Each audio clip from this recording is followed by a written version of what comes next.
Hello guys, সপ্তাহে একটা দিন আমি এই কাজটা করেই থাকি। বিকেলবেলা গাছের গোড়ায় টবের মাটিতে যে আগাছাগুলো জন্মায় সেগুলোকে উপড়ে ফেলে দিই, আর যেসব শুকনো পাতাগুলো পড়ে থাকে সেগুলোকেও তুলে ফেলে দিই, কেননা এই আগাছাগুলো টবেতে মাটির পুষ্টিগুলোকে খেয়ে নেয় আর খুব তাড়াতাড়ি বাড়তে থাকে।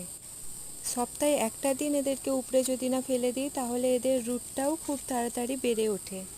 তাই আমরা যারা ছাদ বাগান করি তাদের এই কাজটা অবশ্যই করা দরকার।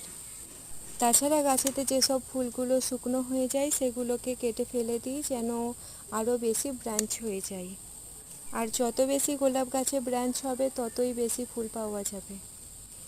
আর এইসব আগাছাগুলোকে ফেলে না দিয়ে আমি একটা ওয়েস্ট ব্যাগেতে জমিয়ে রাখি, যেন পরে কাজে লাগে।